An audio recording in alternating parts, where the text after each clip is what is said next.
السلام علیکم ورحمۃ اللہ وبرکاتہ۔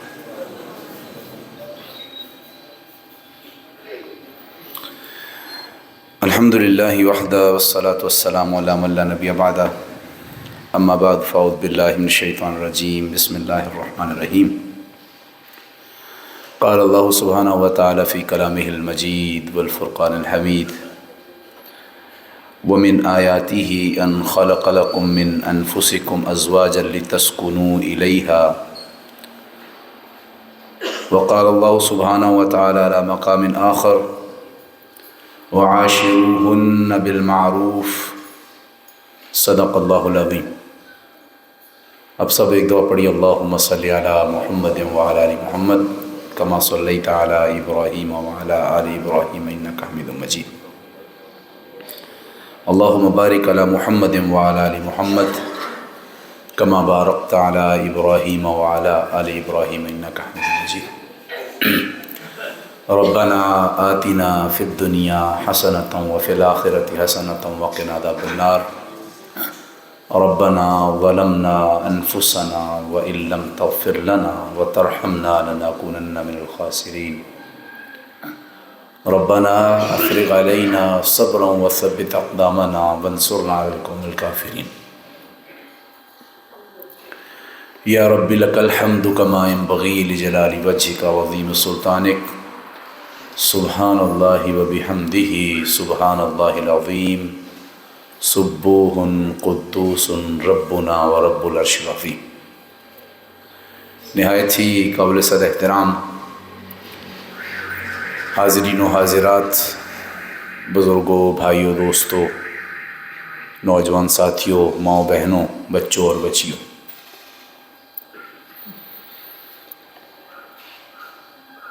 آج جو ہمارا موضوع ہے وہ ہے گھریلو زندگی۔ اسلام کی روشنی کے اندر ایک گھریلو زندگی کیسی ہوتی ہے، اور ایک متوازن، خوشحال اور باوقار گھریلو زندگی کے وہ کیا راز ہیں کہ جنہیں اختیار کیا جائے تو ہماری زندگی جو ہے وہ پرسکون ہو سکتی ہے۔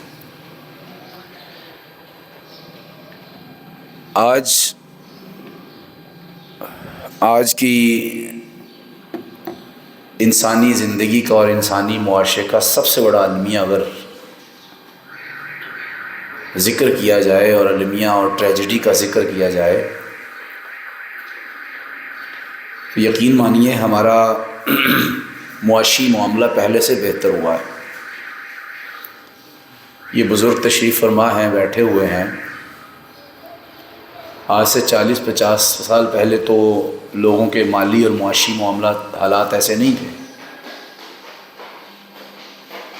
یعنی جو پڑھنے سے سمجھ لگتی ہے یا بزرگوں سے سننے سے سمجھ لگتی ہے، چلیں کچھ سوالات کے ذریعے سے ہم ایک دوسرے سے سمجھ لیتے ہیں۔ مجھے بتائیے کہ کیا ٹرانسپورٹیشن، گاڑی اور سواری کا رجحان اس سے پہلے اتنا تھا جتنا ابھی سہولیات کی صورت میں موجود ہے؟ بالکل نہیں تھا۔ آپ کے یہاں دینا سے جو ہے وہ پنڈی کتنے ٹائم جاتے ہوں گے؟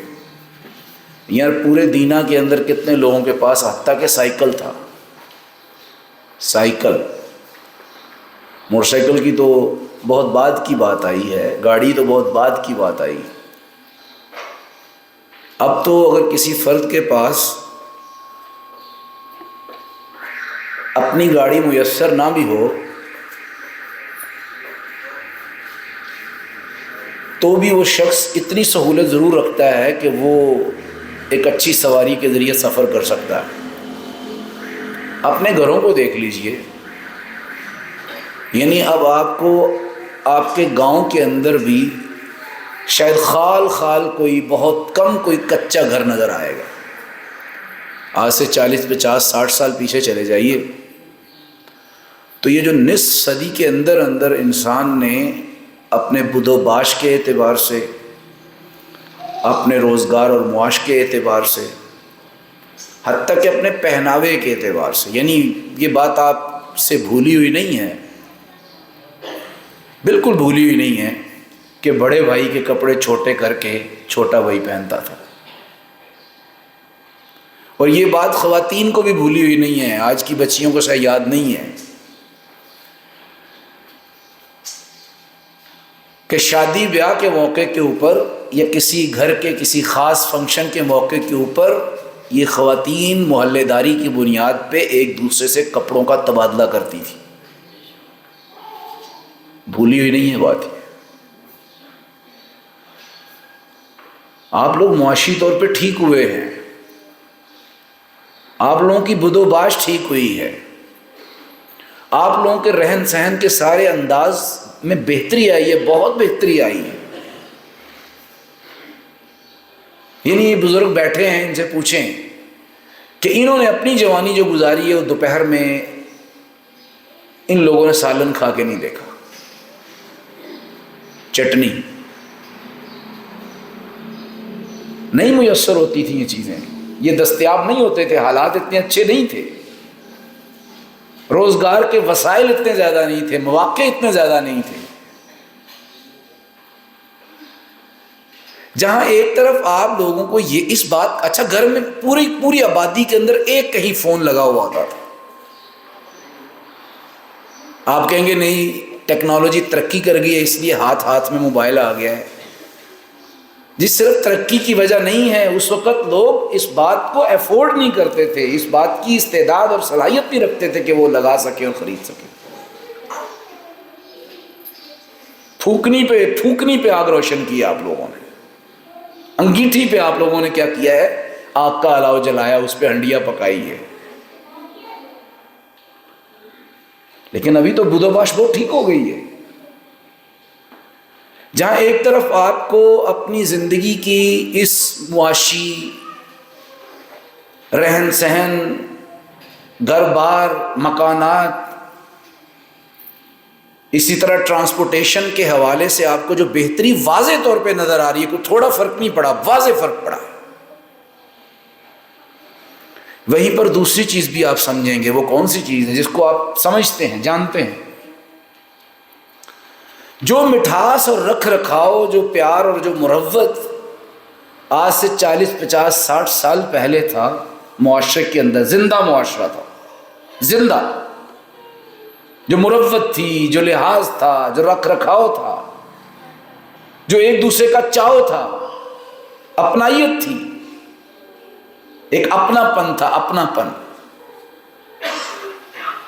بہت اپنا پن تھا. یعنی میں نے خود اپنی ہوش میں دیکھا ہے کہ مہمان گاؤں کا سانجا ہوتا تھا.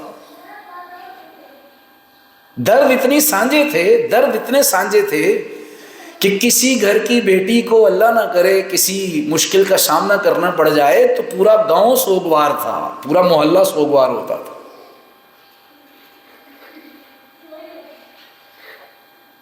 ذرا بتائیے کہ آپ لوگ اور میں اتنی ترقی کر گئے ہیں, یہ دو تو میرے سامنے پڑے ہیں موبائل, یہ ایک یہ لٹک رہا ہے. مجھے بتائیے اتنے زیادہ مواصلات کے ذرائع ہونے کے باوجود انسان باہم قریب ہوا ہے یا باہم دور ہو گیا ہے؟ دور ہو گیا. ایک ہی چھت کے نیچے رہنے والے یوں رہ رہے ہیں جیسے مسافر خانے کے اندر اجنبی لوگ بیٹھے ہوئے ہوتے ہیں. بلکہ ہم چھوٹے چھوٹے ہوتے تھے, ٹرین پہ سفر کرتے تھے تو بہت اچھے سے یاد ہے کہ گھر سے وہ پوٹلی اور گھر سے وہ سارے کا سارا کھانے کے لیے باندھ کے پونے کے اندر والدہ محترمہ اللہ جنت نصیب کرے لے کے جاتی تھی. تو ریلوے اسٹیشن کے اوپر سواریوں کے درمیان دسترخوان کا تبادلہ ہوتا تھا, ایکسچینج ہوتا تھا. لیکن یہ آج کیا ہو گیا؟ کیا واقعتاً اتنی ترقی کرنے کے باوجود کیا مسئلہ بنا ہے؟ اس کی وجہ ایک بنی ہے. وہ کیا بنی ہے کہ المیہ اس وقت معاشی المیہ نہیں ہے آپ کا, کاروباری المیہ نہیں ہے آپ کا. اس میں آپ لوگوں نے ترقی کی ہے, میں نے ترقی کی ہے. ہمارا المیہ کون سا المیہ ہے؟ انسانی المیہ ہے, تعلقات کا المیہ ہے, خاندانی ٹوٹ پھوٹ کا المیہ ہے, رشتہ داری اور رشتے ناطے کے بحرانوں کا المیہ پیدا ہو گیا اس وقت, اور شدید صورت اختیار کر گیا, سنگین صورت اختیار کر گیا. اور اس کی بہت سادی سی وجہ ہے. سادی سی وجہ یہ ہے کہ جتنا یہ دور اور جتنی انسانیت اسلام سے دور ہوتی چلی جا رہی ہے, قرآن و سنت سے دور ہوتی چلی جا رہی ہے, بس ایک غبارے کی طرح ہے. بظاہر پھولا ہوا محسوس ہو رہا سب کچھ، لیکن اندر کچھ بھی نہیں. بظاہر میں بہت بھلا محسوس ہوتا ہوں، لیکن مجھ سے کسی خیر کی توقع نہ رکھی جائے کہ رشتہ داری بھی نبھا سکتا ہوں کہ نہیں نبھا سکتا. میں اچھی انگلش بول سکتا ہوں گا، اچھے جملے بول سکتا ہوں گا، اچھا انداز تخاطب ہو سکتا ہے، لیکن آپ یہ کہیں کہ میں اپنے چچیروں کے ساتھ، اپنے پھپھیروں کے ساتھ، اپنے آبائی اور اپنے امائی رشتوں کے ساتھ بھی بہت اچھا ہوں گا، اس بات کی توقع نہیں کیجیے. اور یہ میری کہانی نہیں ہے، یہ آپ کی بھی یہی کہانی ہے. ذرا بتائیے تو ویسے کون سا ایسا خوش نصیب فرد یہاں بیٹھا ہے جس کا خاندان ابھی تک جڑا ہوا ہے؟ کوئی بیٹھا ہوا ہے؟ نہیں بیٹھا ہوا. وجہ صرف ایک ہی ہے، فَمَنْ أَعْرَضَ عَنْ ذِكْرِي فَإِنَّ لَهُ مَعِيشَةً ضَنْقًا. فَمَنْ أَعْرَضَ عَنْ ذِكْرِي فَإِنَّ لَهُ مَعِيشَةً ضَنْقًا. جو کوئی بھی میری نصیحت سے منہ موڑے گا، میری احکامات اور میری تعلیمات کو پس پش ڈالے گا دنیا داری کے حصول کے لیے، مال و دولت اور مال و زر کے حصول کے لیے، دنیاوی سٹیٹس کے لیے، جو شخص بھی، اس کا ترجمہ اس سے سخت جو ہوتا ہے وہ کیا ہوتا ہے، جو شخص بھی میرے معاملے میں مجھ سے بے مروتی برتے گا، بے مروتی، میں اس کے لیے اس کی زندگی کو اجیرن بنا دوں گا، دوزخ بنا دوں گا اس کی زندگی کو. اور زندگی کا دوزخ بھلا کیا ہوتا ہے؟ زندگی کا دوزخ غربت نہیں ہے، وہ بھی بڑی تلخ حقیقت ہے غربت. زندگی کی دوزخ اور زندگی کا جہنم بن جانا اور زندگی کا اجیرن ہو جانا، اس کا معنی یہ ہے کہ جس انسان کو یعنی انسان کا انسان سے لا تعلق ہو جانا، اسے کہتے ہیں زندگی کا اجیرن ہو جانا. ابھی سب کچھ موجود ہے، اگر نہیں موجود تو مخلص کاندھے موجود نہیں ہیں، سب کچھ موجود ہے. اسی لیے قرآن و سنت سے دور ہونے کے نتیجے کے اندر اس وقت انسانیت جس ٹریجڈی سے گزر رہی ہے وہ خاندانی اور رشتوں کے ٹوٹ پھوٹ کی ٹریجڈی اور المیہ سے اور بحران سے گزر رہی ہے. یعنی ہم نے سب کما لیا، پتہ کھویا کیا ہے؟ سب کچھ کما لیا ہم نے، پتہ کھویا کیا ہے؟ ہم نے دادا ابو کھو دیے ہیں، ہم نے دادے کے رشتے کھو دیے ہیں، نانا اور نانے کے رشتے کھو دیے ہیں، پھپھو اور خالہ کے رشتے کھو دیے ہیں. حاصل سب کچھ کری، گاڑی لے لی میں نے، کوٹھی لے لی میں نے بازو جتنا لمبا موبائل لے لیا میں نے، اور میں نے مادیت کی اس دوڑ کے اندر، یعنی میں نے قریبی رشتے کھو کے، کتنا بڑا خسارے کا سودا کیا. میں نے قریبی رشتے کھو کے میں نے میچنگ لوٹا لے لیا، قریبی رشتے کھو کے. اور ابھی تو اتنی گھٹن بڑھے گی کہ سانس لینا محال ہوگا. آنے والا دور اور بھی مشکل آ رہا ہے، اور بھی مشکل آ رہا ہے. تو اسی لیے میرے بھائیوں اور دوستوں، جو آج کا ہمارا موضوع ہے بہت سوچ سمجھ کے رکھا گیا ہے. اب یہ کس طرح ہم ممکن ہے کہ کس طرح ہم اپنی اس پوری ٹینشن کے اندر کچھ کمی لا سکتے ہیں. تو سب سے پہلے یاد رکھیے گا کہ انسانی معاشرے کا یا گھر کا بنیادی پلر جو ہوتے ہیں وہ میاں بیوی ہوتے ہیں. یہ اصول یاد رکھ لیجئے. گھر کے، خاندان کے بنیادی پلر میاں بیوی ہوتے ہیں، کیونکہ انسانی زندگی میں وجود پانے والا سب سے پہلا رشتہ اگر کوئی تھا تو وہ کون تھا؟ وہ میاں بیوی کا رشتہ تھا. وہ میاں بیوی کا رشتہ تھا. سکون چلے جانے کی وجہ صرف مادی محبت ہی نہیں ہے، ہمارے آپس کے جو سٹیٹس ہیں کہ کون سا ادارہ جو ہے اس کو کتنا کردار ادا کرنا چاہیے. ماں باپ کا ایک ادارہ ہے، بڑا محترم ادارہ ہے. ساس اور سسر کا ادارہ ہے، بڑا محترم ادارہ ہے. بیٹے اور بہو کا ادارہ ہے، بڑا محترم ادارہ ہے. لیکن یہ سارے ادارے ایک دوسرے کے دائرہ کار اور دائرہ اختیار کے اندر غیر ضروری طور پر مداخلت کرتے ہیں، اپنی مشرقی روایات کو گھسیڑ دیا ہے اسلامی روایات کے اندر.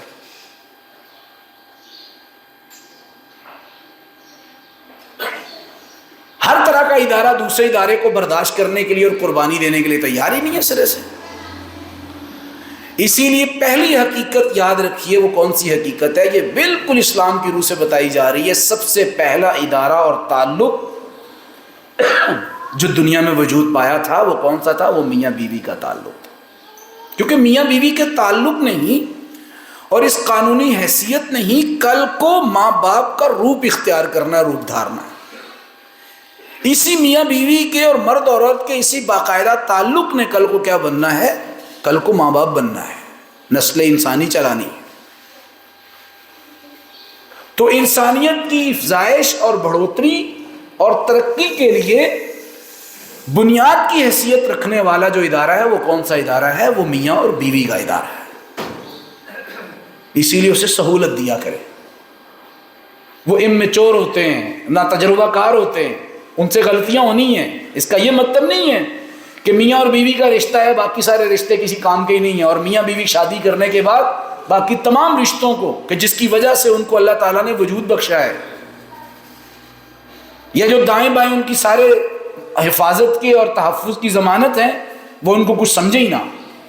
اس کا مطلب یہ ہے کہ میاں بیوی کا رشتہ جو اہمیت کا حامل ہے اس کو کیا ملنی چاہیے؟ تھوڑی سپیس ملنی چاہیے، اس کی غلطیوں کو برداشت کرنا چاہیے.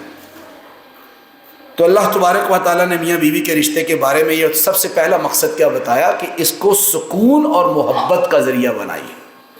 یہ تمہارے لیے سکون اور محبت کا ذریعہ ہے. قرآن مجید میں اللہ تعالیٰ نے خود فرمایا من آیاتی، اللہ کی نشانی قرار دیا اس کو، اللہ نے اپنی نشانی قرار دیا ہے. کہا ومن آیاتی ان خلق لکم من انفسکم ازواجا، کہ اللہ تعالیٰ نے تمہارے اپنے نفسوں میں سے کس کو پیدا کیا؟ تمہاری بیگم کو پیدا کیا ہے، تمہارے جوڑے کو پیدا کیا ہے. لتسکنوا الیہا، تاکہ تم اس کی طرف کیا کرو؟ سکون حاصل کرو، اطمینان حاصل کرو. اسی لیے بیگم کی بھی ذمہ داری بنتی ہے، خاتون کی بھی ذمہ داری بنتی ہے کہ وہ مرد کے لیے اور مرد عورت کے لیے کیا بنے؟ سکون کا، اطمینان کا، راحت کا بنے مرد اور عورت ایک دوسرے کے لیے.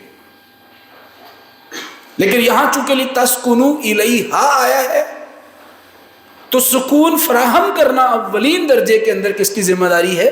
وہ عورت کی ذمہ داری ہے. اور پرسکون ماحول فراہم کرنا کس کی ذمہ داری ہے؟ وہ مرد کی ذمہ داری. فرق ہے، بہت بڑا فرق ہے اس میں. اس کی وجہ کیوں ہے؟ عورت کی کیوں ذمہ داری؟ اسی لیے قرآن مجید میں اللہ تعالیٰ نے کیا فرمایا؟ لتسکنوا الیہا، تاکہ تم عورت کے ذریعے سے کیا حاصل کرو.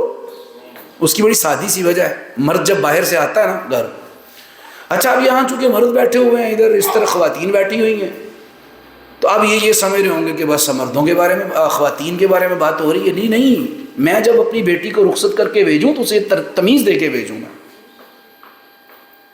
میرے سامنے مخاطب جو دوست بیٹھے ہوئے ہیں وہ اس لیے مبرہ نہیں ہے کہ وہ مرد ہیں اور یہ بات عورتوں کے بارے میں ہو رہی ہے، وہ آزاد نہیں ہے اس بات سے.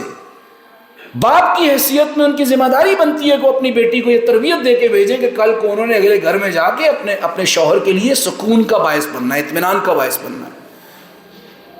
اور جو خواہشات اور جذبات سکون کے راستے میں رکاوٹ ہیں ان کو قربان کر دینا، ان کو چھوڑ دینا ہے. اب مرد باہر سے دیکھیں نا، عورت رہتی ہے بالکل ایک روٹین لائف کے اندر. قرآن نے کیوں عورت کی یہ ذمہ داری اولین درجے میں لگائی ہے؟ بڑی سادی سی بات ہے. عورت ایک روٹین لائف میں رہتی ہے. روٹین لائف وہ ہوتی ہے کہ ایک ہی جیسے کام کرنے ہوتے ہیں اس نے، اور ایک ہی جیسے لوگوں سے اس نے بار بار ملنا ہوتا ہے. کس سے ملنا؟ اس نے بیٹے سے ملنا ہے، بیٹی سے ملنا ہے، اپنی ساسو ماں سے ملنا ہے، اپنے سسر محترم سے ملنا ہے. اس سے زیادہ تو کسی سے نہیں ملنا ہوتا زیادہ. ایک روٹین لائف ہے.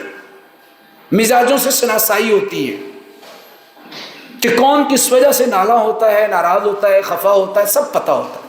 لیکن مرد چونکہ زندگی کے اندر متحرک ہوتا ہے اور روزانہ کی بنیاد کے اوپر زندگی کے اتار چڑھاؤ کو دیکھتا ہے، گھر سے باہر گھر کے لوگوں کی بے اعتنائی کو دیکھتا ہے، کئی طرح کے زخم لے کر وہ اپنی روح کے اوپر، اپنی نفسیات کے اوپر، اپنے دماغ کے اوپر وہ لے کے آتا ہے.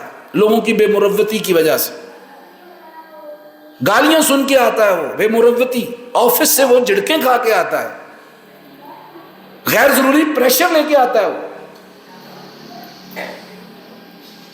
اب ایک وہ کردار جسے مرد کہا جاتا ہے وہ باہر بالکل ایک بے یقینی کی کیفیت سے نکل کے گھر جب آتا ہے اور روزانہ کی بنیاد کے مرد کے چیلنجز مختلف ہوتے ہیں، تو پھر لامحالہ مرد اور عورت جو زندگی کے شریک کار ہیں، دونوں پارٹنر ہیں، اب کس پارٹنر کی کیا ذمہ داری بن جاتی ہے؟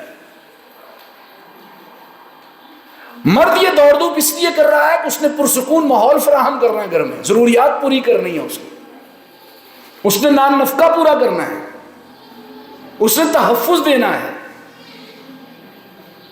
اور عورت گھر میں رہ کے مرد کو سکون اس لیے دیتی ہے تاکہ مرد دوبارہ ریپیئر ہو کے اپنے زخموں پر بینڈیج رکھ کے دوبارہ جا کے کیا کر سکے، وہ معاشرے کے چیلنجز کو کیا کر سکے، برداشت کر سکے۔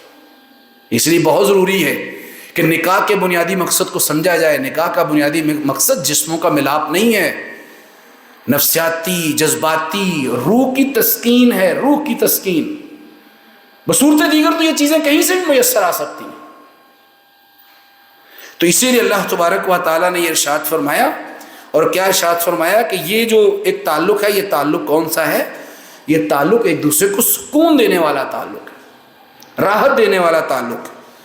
دوسرا اس کے بعد میاں بیوی کا جو تعلق ہے وہ کون سا تعلق ہے؟ اس میں حقوق اور حسن معاشرت ہے، اس میں حقوق ادا کیے جائیں۔ اس میں اللہ تبارک و تعالیٰ نے مرد کی ذمہ داری لگائی ہے۔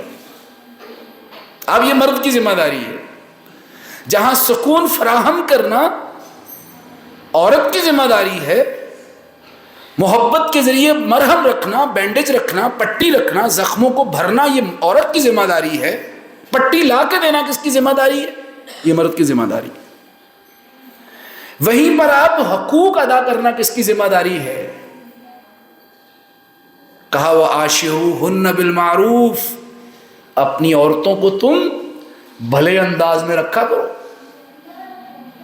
ایک بندہ حضرت عمر فاروق رضی اللہ عنہ امیر المومنین تھے، ہم تو ناک پہ مکھی نہیں بیٹھنے دیتے، دوستوں کی گالیاں بھی برداشت کر لیتے ہیں، آفیسز کے جو ہے وہ فرد جس کے آفس کو چھوڑ دینے کے نتیجے کے اندر میری زندگی میں زلزلہ نہیں آتا، میری اولاد ڈسٹرب نہیں ہوتی، مجھے کوئی اور جاب مل جائے گی، مجھے کوئی اور نوکری مل جائے گی، میرے لیے ایک رزق کا دروازہ بند ہوگا، 10 در اور کھل جائیں گے۔ میں اس باس کی ہر کڑوی کسیلی بات کو برداشت کر لیتا ہوں، میری اس وقت خودی اور غیرت کہاں چلی جاتی ہے، کنٹرول کر لیتا ہوں۔ میں یہ نہیں کہتا آفس میں لڑا جھگڑا جائے، لیکن اگر وہاں میں برداشت کر لیتا ہوں تو کہیں نہ کہیں کوتاہی، لاپرواہی، دیر سویر، کام میں تاخیر ہو جائے تو میرا یہ حق بنتا ہے کہ جس طرح میں اپنے آفس میں اپنی دکان کے اوپر کئی غلطیاں کرتا ہوں اور غلطیاں کرنے کے بعد اس بات کی توقع رکھتا ہوں کہ میرا جو افسر ہے یا میرا جو بڑا ہے یا مارکیٹ ہے یا میرا جو گاہک ہے وہ میرے قصور کو معاف کر دے، بالکل عورت بھی جس کا صرف آپ کے ساتھ میل برتاؤ اور تعلق ہے وہ بھی حق رکھتی ہے کہ اسے کیا کیا جائے، معاف کیا جائے۔ حضرت عمر فاروق رضی اللہ تعالیٰ عنہ کے پاس ایک صحابی آئے، جب آئے تو حضرت وہ شکایت لے کر آئے تھے اپنی بیگم کی کہ میری بیگم کو سمجھائیے کچھ، وہ بہت سر چڑھ کے بول جاتی ہے، کئی دفعہ ناراض ہو جاتی ہے، خفا ہو جاتی ہے، تھوڑی آؤٹ سپوکن بن جاتی ہے، کئی دفعہ منہ بھر کے بول دیتی ہے، کئی دفعہ۔ تو جب وہ آئے اور دروازے پہ دستک دینے ہی لگے تھے کہ اندر سے خاتون خانہ کی آواز آ رہی تھی، اور وہ عمر فاروق رضی اللہ تعالیٰ عنہ کو ان کی اہلیہ مبارک کیا ہو رہی تھی، خفا ہو رہی تھی، ناراض ہو رہی تھی، کسی بات پہ گھریلو مسائل ہو جاتے ہیں، یہ کوئی انہونی بات تو نہیں ہے، میاں بیوی کے تعلق میں اس طرح کا اتار چڑھاؤ آ جانا انہونی بات تو نہیں ہے۔ یہ آج کی نسل کو جملے یاد رکھنے چاہیے، یہ بزرگ بولا کرتے تھے جملے، او جانے، یہ ہم بولتے تھے کہ نہیں بولتے، او جانے۔ یہ معاف کرنے کا، درگزر کرنے کا اتنا خوبصورت ہمارا معاشرتی جملہ تھا کہ جس کو بھول نہیں، وہ کی جانے، میں جانوں، کو مجھے بات کر کے جائے کدھر، کو جائے کدھر بات کر کے، لیکن نہیں، پرانے لوگ ادھار کرنا جانتے تھے، اور موجودہ نسل اور موجودہ پود جو ہے اور یہ جو پیڑھی ہے یہ ادھار کرنا نہیں جانتی، سکھایا ہی نہیں گیا انہیں ادھار کرنا۔ عمر فاروق رضی اللہ تعالیٰ عنہ نے دیکھا کہ کوئی باہر شخص ہے، تو جا کے دیکھا، کہا کون ہے جی، کیوں آئے تھے؟ کہا اللہ کے اے امیر المومنین میں اس لیے آیا تھا کہ میں دیکھنا چاہتا تھا، میں کوئی شکایت لے کر نہیں، کیا نہیں میں جا رہا ہوں۔ کہا کیوں جا رہے ہو، بتاؤ تو صحیح، آئے کیوں تھے؟ کہا وہ میں اس لیے آیا تھا کہ میری بیگم جو ہے نا وہ ایسے ایسے اور ایسے رویہ اختیار کرتی تھی، اور میری خواہش تھی آپ کسی کو معمور کر دیں، ذمہ داری لگا دیں کہ وہ انہیں سمجھائے، یا یہ ہے کہ آپ سمجھا دیں، لیکن میں نے تو دیکھا یہاں آپ کے ہاں رولا پڑا ہوا ہے۔ یہ ہوم منسٹری ہر جگہ پہ ڈاڈی ہوتی ہے نا۔ کہا مجھے تو لگا یہاں آپ کے ہاں رولا پڑا ہوا ہے۔ تو عمر فاروق رضی اللہ تعالیٰ نے ایک بڑی زبردست بات فرمائی، کہا وہ میرے بچوں کی پرورش کرتی ہے،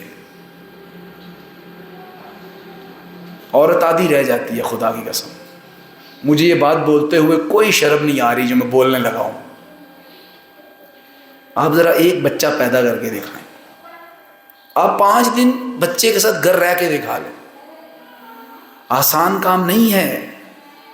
ان رشتوں کے ناز، اور جملہ سنیے گا، ان رشتوں کے ناز اور نخرے برداشت کرنا جو بچپنے میں بھی ہوں اور ان کی توقعات بھی ہوں، اور توقعات کی وجہ سے ان کے اندر یہ صلاحیت کم ہو کہ کہاں ضد کرنی اور کہاں ضد نہیں کرنی، آسان کام نہیں ہے۔ ذرا 2 دن رہ کے دکھائیے۔ میری بیگم ایک کورس کر رہی ہیں بنو قابل، وہ کورس کر رہی ہیں، تو مجھے ہفتہ اور اتوار میں سے 2 گھنٹے کے لیے، بلکہ آج کل تو 1.25 گھنٹے کے لیے بچوں کو سنبھالنا پڑتا ہے، لگ پڑا جاتا ہے۔ دنیا کے سارے مرد مل کر بھی ایک کامیاب ماں نہیں بن سکتے، ایک کامیاب ماں نہیں بن سکتے، دنیا کے سارے مرد مل کے ایک کامیاب ماں نہیں بن سکتے۔ اسی لیے یہ بہت ضروری ہے۔ کہا وہ میرے بچوں کی کیا کرتی ہے، پرورش کرتی ہے، کھانا پکاتی ہے، کپڑے دھوتی ہے۔ اس لیے اگر کبھی وہ حالات سے گھبرا کر تھکاوٹ کی بنیاد پہ اپنی کسی جسمانی ضرورت اور مشکل کی وجہ سے اگر وہ سخت بول بھی لیتی ہے، تو میرے ذمہ یہ فرض ہے کہ مجھے برداشت کرنا چاہیے۔ یہ غیرتوں والا عمر کہہ رہا ہے، یہ غیرتوں والا عمر کہہ رہا ہے، عمر فاروق رضی اللہ تعالیٰ عنہ۔ اسی لیے برداشت کیا کریں، ہم برداشت کیا کریں۔ امہات المومنین فرماتی ہیں کہ حضور نبی کریم صلی اللہ علیہ وسلم نے پوری زندگی کے اندر اپنی ذات کی وجہ سے کبھی بھی ہمارے ساتھ غصہ نہیں کیا، اپنی ذات کی وجہ سے ہمارے ساتھ کبھی غصہ نہیں کیا۔ اور ہمارے جھگڑے تو سارے کون سے ہوتے ہیں، اصولی ہوتے ہیں، کوئی ذاتی جھگڑے ہوتے ہیں، انا کے جھگڑے ہوتے ہیں، کبھی جھگڑا نہیں کیا۔ کون کہہ رہے ہیں، حضور نبی کریم صلی اللہ علیہ وسلم۔ کیونکہ حضور صلی اللہ علیہ وسلم کو پتا تھا کہ انسانی معاشرے کی بقا مرد اور عورت یعنی میاں اور بیوی کے توازن، متوازن اور صحت مند تعلق پہ ٹکی ہے۔ میاں اور بیوی کا تعلق متوازن اور صحت مند نہیں ہوگا نا تو اگلی نسل بھی کیا ہوگی، نفسیاتی مریض ہوگی اور جذباتی مسائل کا شکار۔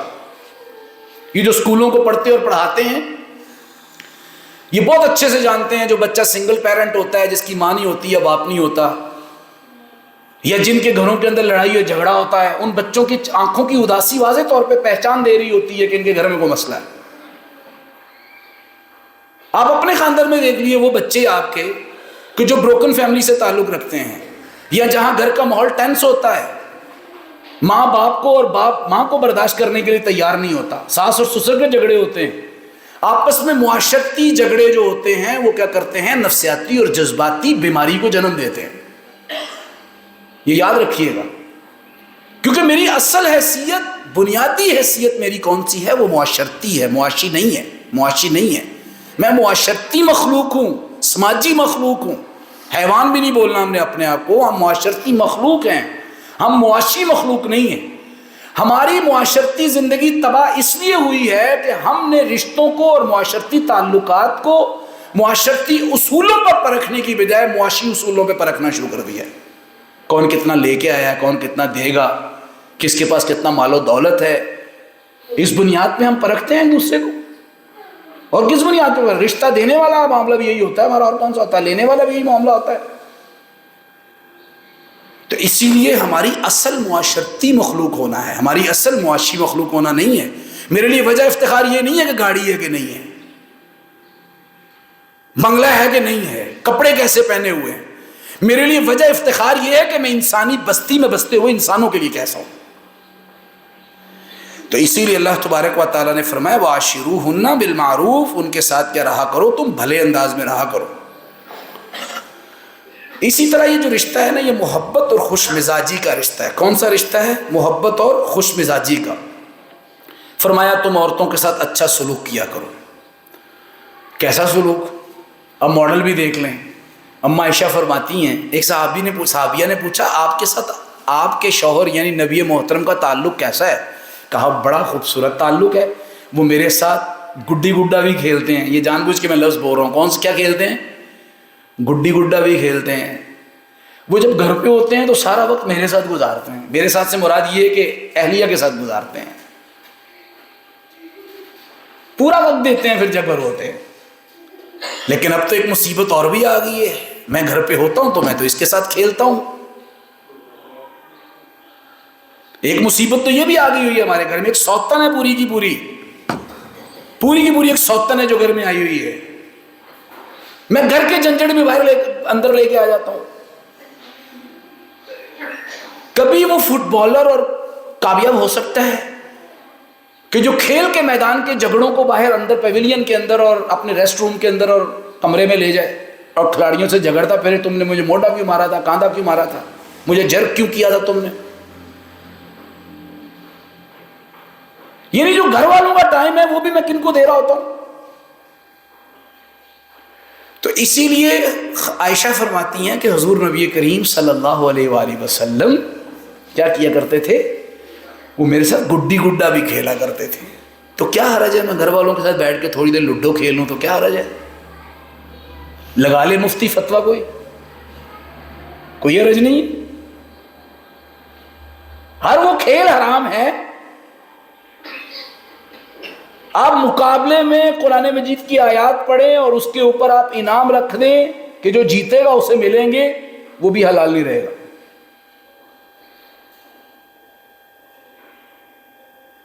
کیوں نہیں کھیل لیتے ہم گھر والوں کے ساتھ؟ کہا وہ تو میرے ساتھ دوڑ بھی لگاتے۔ اب ذرا غور کیجئے، کوئی مرد اپنی عورت کے ساتھ دوڑ لگا رہا ہو۔ ہم نے اسلام کو چھوئی موئی بنا دیا ہوا ہے، چھوئی موئی بس۔ ہم نہیں پڑھے نا حضور صلی اللہ علیہ وسلم کو، اور نبی کو اپنا راہبر بنانے کی بجائے ہم نے مشرقی روایات کو یا مغربی روایات کو اپنے لیے کیا بنایا؟ رول ماڈل بنایا۔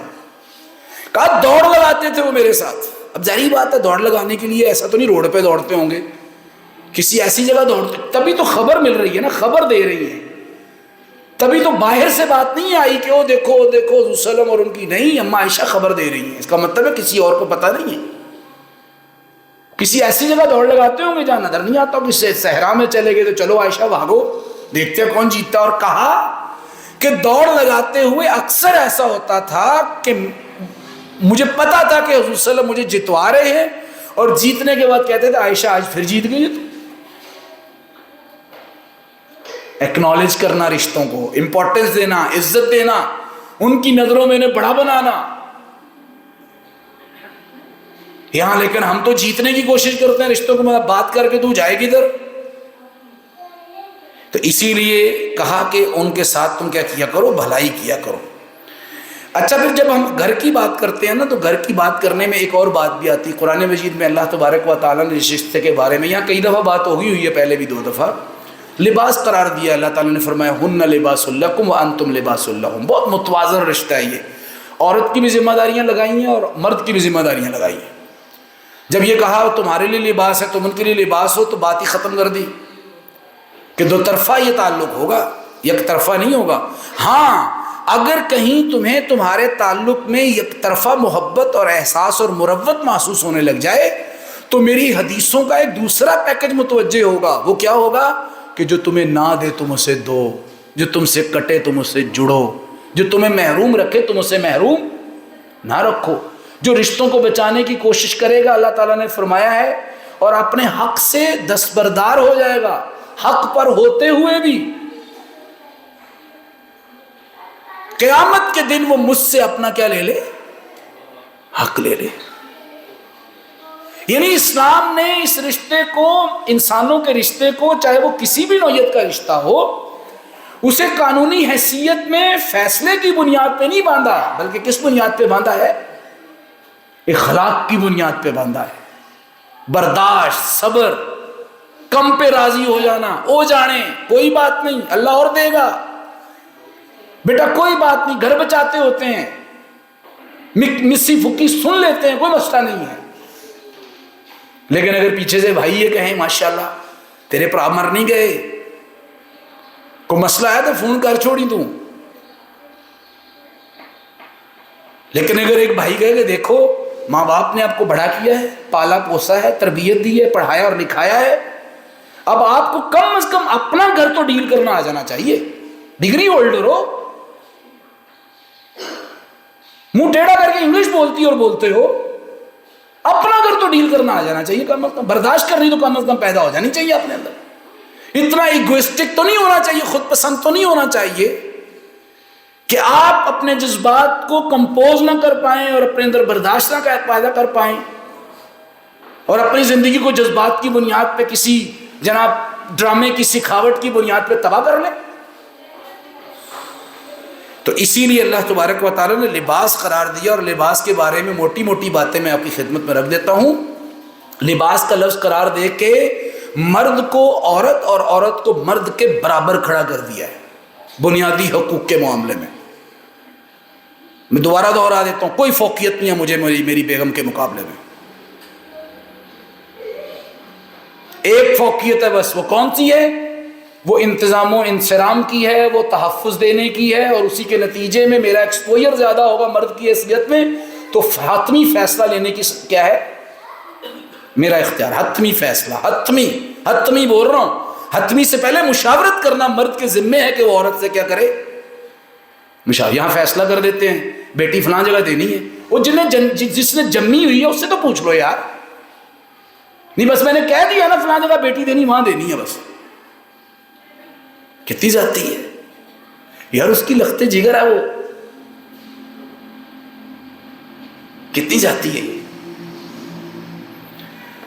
تحفظ دینے کی ذمہ داری اور انتظام و انصرام کی وجہ سے اور حتمی فیصلہ لینے کی وجہ سے، کیونکہ مرد کا ایکسپوئر باہر زیادہ ہوتا ہے، حتمی فیصلہ لینے کی وجہ سے مرد کا ایک درجہ اوپر ہے، کیونکہ وہ کھلاتا پلاتا اور سارا کچھ کرتا ہے، نان نفقہ کرتا ہے. بصورت دیگر بنیادی حقوق کے معاملے میں مرد اور عورت کیا ہیں؟ بالکل ایسے ٹچ بٹا ٹچ برابر ہیں دونوں. جیسی عزت آپ کی قیمتی ہے ایسے ان کی بھی قیمتی ہے. جیسے آپ کو اپنے مال کے اندر تصرف کا اختیار دیا گیا ہے، اسی طرح عورت کو بھی تجارت کرنے کا اور مال کرنے کا اللہ نے کیا دے رکھا ہے؟ حق دے رکھا ہے.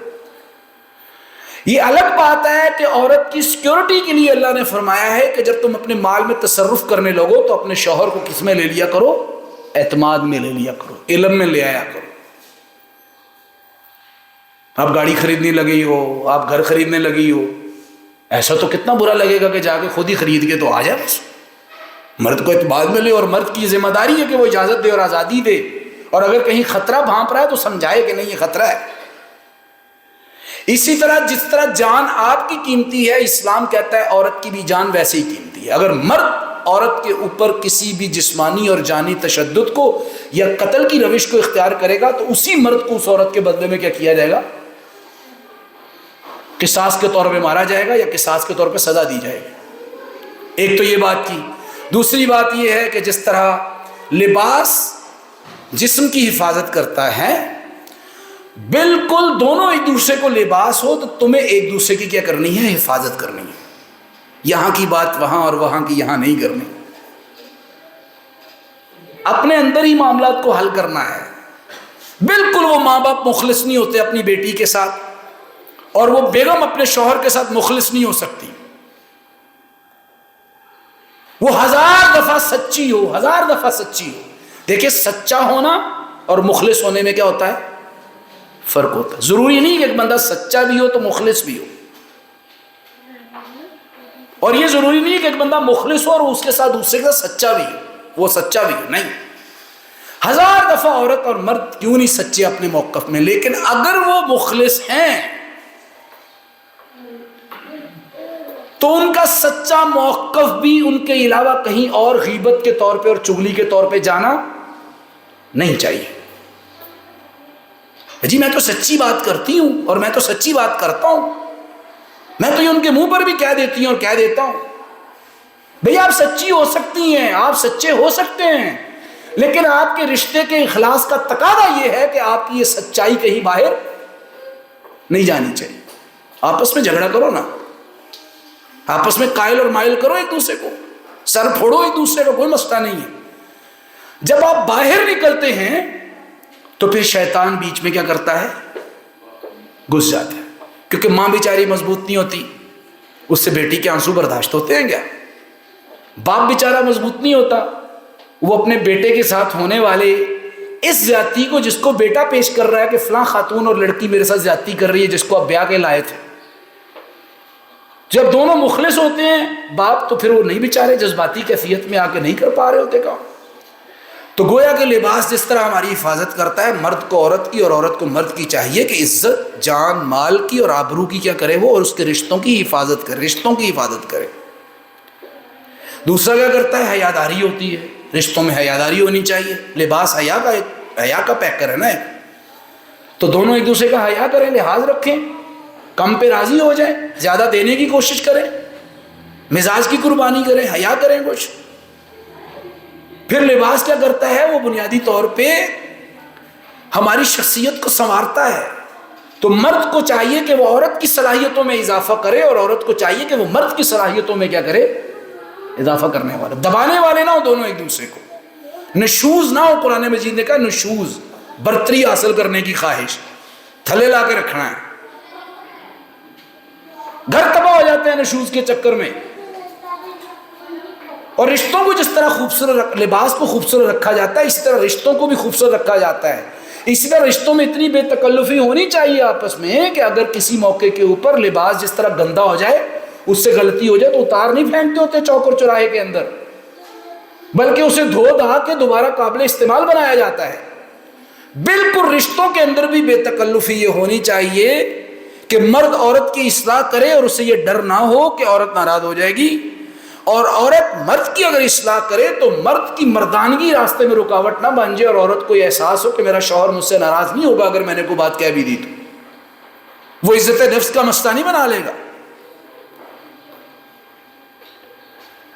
اسی لیے میرے بھائیوں اور دوستوں، کہا لباس ہے تمہارے لیے۔ کیا ہے تمہارے لیے؟ لباس ہے۔ حضور نبی کریم صلی اللہ علیہ وآلہ وسلم، یہ تو ہو گیا میاں بیوی کا رشتہ۔ گھر صرف میاں بیوی کا نام نہیں ہے، بنیاد یہ ہے، میاں بیوی کا نام نہیں ہے۔ گھر کے جتنے شراکت دار ہیں ساروں کے ساتھ حسن سلوک کرنا۔ میں موٹی موٹی باتیں بس پڑھوں گا آپ کے سامنے، اس میں اب اولاد کے ساتھ بھی آ جاتا ہے۔ کیا آ جاتا ہے؟ اولاد کے ساتھ اچھا تعلق، تب گھر خوبصورت بنے گا نا۔ تب مثال پہ اس کیوں ضروری ہو گیا؟ پتہ کیوں ضروری ہو گیا؟ آج کل آپ نے یہ واقعات بہت تیزی سے دیکھے ہوں گے کہ اب معاشرے کے اندر سے ماں کی ممتا بھی مر چکی ہے۔ پہلے جس رشتے کے بارے میں یہ کہا جاتا تھا کہ سارے رشتے جھوٹے ہو سکتے ہیں، خرابی کر سکتے ہیں، لیکن ماں کی ممتا کمزور۔ اب دیکھیں 2 بچے 3 بچے چھوڑ کے چلی جاتی ہے، کس لیے بلا؟ کہ وہ احترام انسانیت کے لیے تو جڑے نہیں ہیں صاحب، وہ تو اپنی ذات کے لیے جڑے تھے۔ انہیں پتا چلا کہ میں تو جس اسٹیشن پہ آگے بیٹھی ہوں یہ اسٹیشن تو میری خواہشات پوری نہیں کر رہا، بس چھوڑو بچے، چلی گئی۔ اسی لیے گھر کے سکون اور انسانیت کی تکمیل کے لیے ایک مرد کا اور ایک عورت کا اپنی اولاد کے لیے بھی مخلص ہونا گھریلو زندگی کو آسان بناتا ہے۔ دونوں آپس میں اپنی خواہشات کے لیے لگے رہیں، پوری ہوتی ہیں تو ٹھیک ہے، بصورت نہیں کہ بھاڑ میں جائے اولاد۔ آج کل تو مسئلہ بڑا مشکل ہو گیا ہوا ہے، بچوں کو موبائل پکڑاؤ وہ بیٹھ جاتے ہیں۔ یہ حسن سلوک ہے بچوں کے ساتھ، یہ حسن سلوک ہے۔ بیڑا غرق کر رہی ہیں چیزیں جو ہماری اس وقت امن کے اندر گرم ہونے والی ہیں۔ فاسٹ فوڈ کتنا ہوٹلنگ کتنی تباہ کر رہی ہے انسانوں کو اس وقت۔ اور اگر ایک خاتون کے پاس یا ایک باپ کے پاس بچوں کی صحت اور ان کے اخلاق کے لیے وقت نہیں ہے تو گویا کہ ان کا گھر کبھی بھی پرسکون نہیں ہو سکتا، باہر سے لے آؤ، آتے ہوئے بیٹا پکڑتے لانا، اپنے لیے بھی میرے لیے بھی۔ تو اسی لیے حضور نبی کریم صلی اللہ علیہ وسلم نے یہ فرمایا گھر پرسکون بنانا چاہتے ہو تو اپنے بچوں کے ساتھ بھی اچھا برتاؤ کرو۔ حضور صلی اللہ علیہ وسلم نماز ادا کر رہے ہیں، سجدہ لمبا ہو گیا، صحابہ نے سمجھا کہ شاید کیا اترنے لگ گئی ہے، وہی اتر رہی ہے، صحابہ بھی لمبا سجدہ، اور بعض صحابہ تو کہتے ہیں کہ ہمیں یہ بھی فکر گزرنے لگ گئی کہ کہیں حضور نبی کریم صلی اللہ علیہ وآلہ وسلم کے ساتھ کوئی ایسا واقعہ تو پیش نہیں آ گیا کہ کہیں خالق حقیقی سے جا ملے ہوں، یہ خیال بھی گزرا ہمیں، اتنا لمبا سجدہ ہو گیا۔ حضور نبی کریم صلی اللہ علیہ وسلم نے جب سجدے سے اٹھے، دوبارہ قعدہ میں بیٹھے، پھر سلام پھیری، جب نماز مکمل ہوئی تو صحابہ نے اس وقت منظر دیکھا کہ جب حضور صلی اللہ علیہ وسلم سجدے سے واپس بیٹھ رہے تھے تو آپ کے پشت مبارک کے اوپر کون تھے؟ حضرت حسین رضی اللہ تعالیٰ عنہ تھے۔ صحابہ نے پوچھا اللہ کے پاک پیغمبر، ہمیں تو یہ اور یہ اور یہ گمان گزرا تھا، لیکن یہ بعد میں دیکھا کہ آپ کا لخت جگر تھا آپ کی پشت پر۔ کہا ہاں، مجھے اچھا نہیں لگ رہا تھا کہ میرا بچہ میری پشت پر ہو اور میں کیا کروں، اسے جھٹک دوں، اسے جھٹک دوں، میں نے اس لیے سجدے کو لمبا کر دیا۔ ذرا غور کیجیے، ہم تو مسجدوں میں بچوں کے بارے میں ایسے جلاد بنے ہوئے ہوتے ہیں، چپ ہو جاؤ، او بھائی نہیں خراب ہوتی نماز، ابھی یہ بول رہے ہیں نا، نہیں درس قرآن خراب ہو رہا، کچھ نہیں ہو رہا خراب، جس نے سننا ہے اسے سننا ہے۔ اس امت کا درس قرآن اور اس امت کی نمازیں سود خوری سے خراب نہیں ہوتی، رشوت ستانی سے خراب نہیں ہوتی، بے حیائی اور ننگ دھڑ سے اس کی نمازیں خراب نہیں ہوتی، اگر خراب ہوتی ہیں تو مسجد میں بچوں سے خراب ہو جاتی ہیں۔ گھر جا کے نہیں کہا فاطمہ رضی اللہ تعالیٰ عنہ کو کہ آپ سے بچے بھی نہیں سنبھالے جاتے، چھوڑ دیتی ہو، نہیں کہا، کسی کو نہیں کہا، خفا نہیں ہوئے۔ بلکہ اس کے بعد مورخین لکھتے ہیں ایک دفعہ واقعہ یہ پیش آیا کہ حضور صلی اللہ علیہ وسلم خطبہ جمعہ ارشاد فرما رہے تھے اور حسنین کریمین میں سے کوئی ایک آئے، حسن یا حسین آئے، حضور نبی کریم صلی اللہ علیہ وسلم نے خطبے سے توقف فرمایا، رک گئے، نیچے اترے، جا کے حسن یا حسین کو پکڑا اور کہاں لے کے آگئے اپنے، اور کہا میں حسین میں سے ہوں اور حسین مجھ میں سے ہے۔ نہیں کہا گھر جا کے خاتون خانہ سے، لیکن گھر کو میں پرسکون بنانا چاہتا ہوں، لیکن گھر کے جو چشم و چراغ ہیں، جو اگلا شجرہ ہے، گھر کی جو اگلی ایکسٹینشن ہے، اسے نہ وقت دیتا ہوں نہ ٹائم دیتا ہوں، میں موبائل کی کھچوں میں گھسا ہوا ہوں۔ میرے پاس وقت ہے اگر تو ہر ایک کام کے لیے، لیکن اولاد کے لیے وقت نہیں، نہ ان سے گپ شپ کرتا ہوں۔ جبکہ یہ سائیکالوجی ثابت کر چکی ہے کہ جو مائیں اور جو باپ اپنے بچوں کے ساتھ زیادہ دیر تک بات کرتے ہیں، ان کے بچوں کے اندر کانفیڈنس پیدا ہوتا ہے، وہ اچھے سے جو ہوتے ہیں وہ کمیونیکیٹ کرتے ہیں، ان کے اندر بولنے کی صلاحیت پیدا ہوتی ہے۔ تو اسی لیے والدین کو چاہیے کہ وہ کیا کرے، اپنے بچوں کی، اسی طرح والدین کے ساتھ بھی رشتہ اچھا ہونا چاہیے، اولاد کا بھی، گھر پرسکون بنانا ہے۔ تو ایک صحابی ہے، کہا میرے اچھے سلوک کا کون ہے؟ تمہاری ماں۔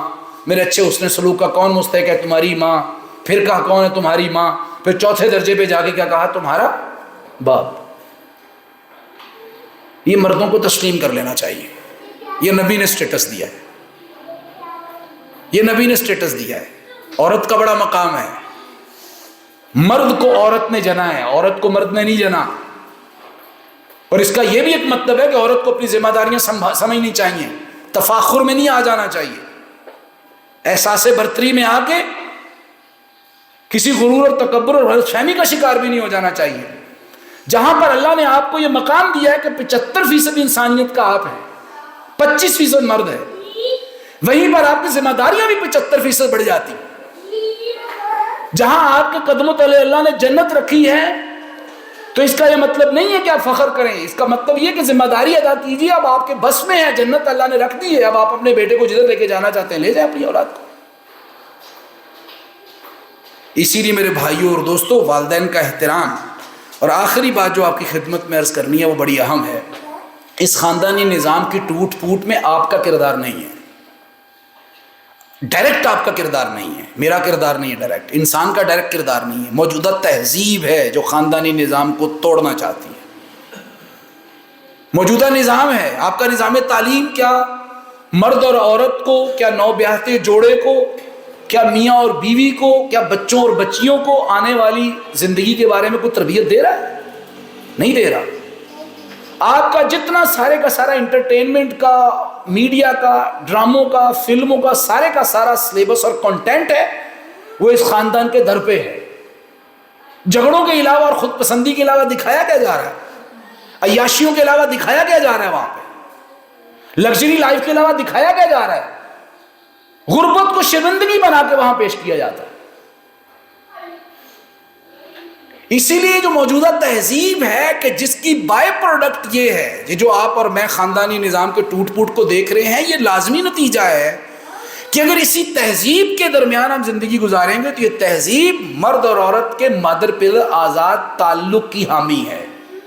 یہ تہذیب مرد کے اور عورت کے آزاد تعلق کی حامی ہے، یہ باضابطہ خاندانی نظام کی حامی تہذیب نہیں ہے۔ اسی لیے بہت ضروری ہو جاتا ہے کہ ہمیں جہاں سے آگ گھیر رہی ہے یا جہاں سے آگ داخل ہو رہی ہے اس نظام کو بدلنے کی بھی کیا کی جائے، کوشش کی جائے، کیونکہ انسان تو نظام کے مرہون منت ہے۔ اسی لیے بہت ضروری ہے کہ ہم ایک ایسی اسلامی تہذیب کے احیاء کی کوشش کریں کہ جس کے نتیجے کے اندر انسان سکھ کا سانس لے سکے اور اطمینان پا سکے۔ ہم اللہ تعالیٰ سے دعا کرتے ہیں کہ اللہ تبارک و تعالیٰ ہمارے لیے ہمارے گھروں کو پرسکون اور اطمینان کی جگہ بنائے، ہمیں قربانی دینے کا، صبر کرنے کا، برداشت کرنے کا جو حوصلہ پیدا فرمائے، اور اللہ تبارک و تعالیٰ ان تمام مشکلات کو ہم سے دور فرمائے جو ہماری نفسیاتی اور جسمانی صحت پہ اثر انداز ہو رہی ہیں، اور اسلامی انقلاب اور اسلامی تہذیب کو اور کلچر کو پروان چڑھانے کی توفیق عطا فرمائے۔ وما علینا الا البلاغ المبین۔ الحمدللہ وحدہ والصلاۃ